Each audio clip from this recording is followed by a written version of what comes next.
As long as you have the only people that can run for a U.S. Senate, somebody can put a lot of his own money into a race, or an incumbent who walks around with a tin cup raising money from every lobbyist and PAC there is out there. We got to do something with the electricity grid in this state as well. It's part of my economic growth plan. So I think that's part of the answer, is a way you can start getting some of the money out of politics. Let's not be, wishful. It's the mother's milk of politics. We've been saying that for years.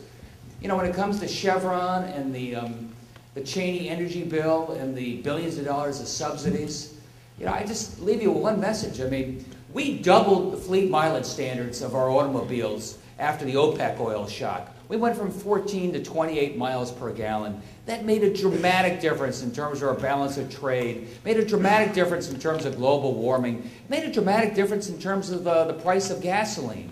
It was significant. We have had absolutely no improvement in the last 20 years. We're still at about 28 or 29 miles per gallon. If we could just get that from 28 miles per gallon to 36 miles per gallon, that's the equivalent of all the oil we import from the Persian Gulf.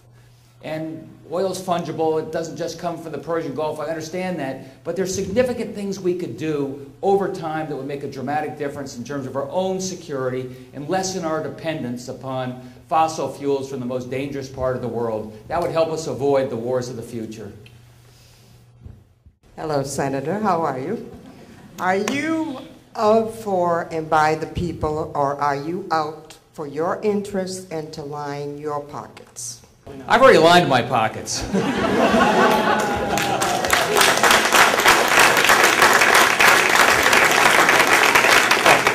I've worked hard for 20 years. I had a great business.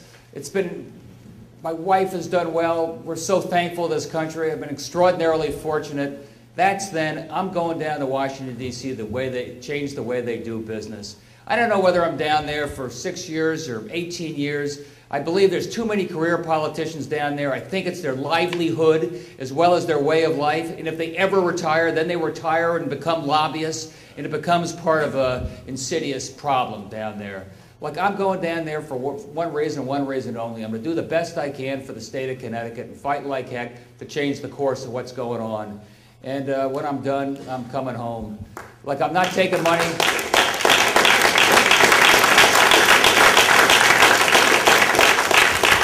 It's easy for me to say. I'll tell you, I'm not taking money from the PACs, the lobbyists. Just off the record, I can tell you. I used to say that all the time during the primary. Well, that was easy because I was the insurgent candidate challenging a three-term incumbent. There was no PAC or lobbyist money heading my way, so it was pretty easy to say, oh, I'm not going to take it. It's been a little tougher in the general election. You get the nomination, and all of a sudden, there's a lot of money being offered this way. I mean, somebody said, let's go out and do a fundraiser in Denver. You could raise $300,000. I said, oh, that'd be great. And my wife Annie would approve of that if I could raise $300,000. But by the way, I'm not taking PAC or lobbyist money. They said, then cancel the fundraiser. And I'm afraid there's a lot of that going on in Washington right now, and I'm not part of that culture. I'm going to go down there and break that culture to the best of my ability. Yes? I think a lot of people in this room, and I'm sure you've heard it yourself, is the claim that you run a one-issue campaign from the beginning, going through the primary and even to now.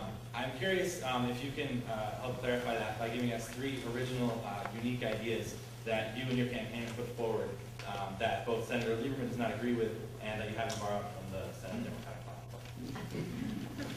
Well, first of all, when you talk about a single issue, we've been talking about energy independence and the energy bill. We've spent a lot of time talking about health care. We've talked a little bit about Iran. So I think we've talked about some, a wide variety of things. I'll give you a couple of ideas. One, let's complete the mission in Afghanistan. The top NATO commander there, it's a coalition, has said, this is slipping. We're losing it to the Taliban. This is the front line on the war on terror. And we don't have enough troops to complete the job, in part because our folks are stretched thin, bogged down in a civil war in Iraq. That's a simple idea, but I think it's an important idea. Here's another idea.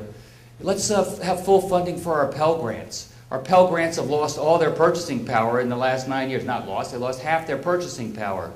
Let's make sure that we have more rungs on the ladder so more people can go on to higher education. This is something we want all of our people to be able to accomplish. Because that way we have more people involved in the working world, and we're going to be able to grow our economy in a more significant way. I'll give you another idea. We hear a lot about protection of our borders when it comes to immigration reform.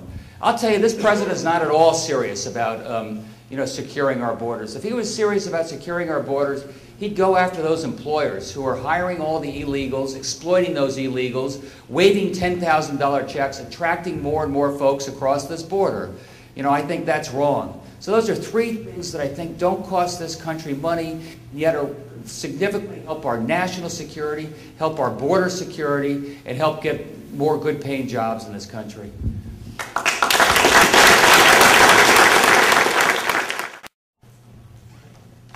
Yes? You mentioned Senator Hillary Clinton in passing, and I was just wondering what your thoughts on her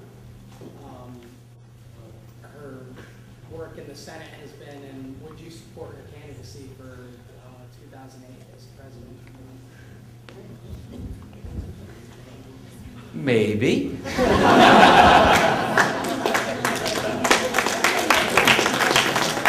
Let me just say more broadly. I was kryptonite during the primary process. The National Democrats didn't know what to do with me. Oh, we have a safe seat. Don't jeopardize a safe seat. He's wrong on some big issues.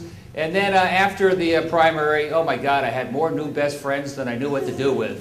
And here in the state of Connecticut, the Democrats have been strong and bold and clear behind this race, and I'm really proud to be running with them. The guys down in Washington, they're a little more tactical. They're still trying to figure me out, and frankly, I'm trying to figure them out. And I'll tell you, Senator Clinton, invited me down, went and met with her. She looks you right in the eye. You know exactly where she stands. And that's all you ask from a politician sometimes. I don't have to agree with them 100% of the time, but I like to know what you mean, and I want you to say what you mean and mean what you say. And I'll give her that. I think she's been a great U.S. senator, and I think she could make a great president. That was met with this deafening silence.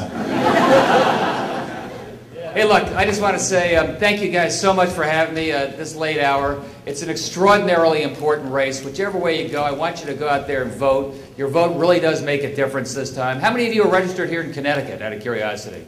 Hey, that's pretty good.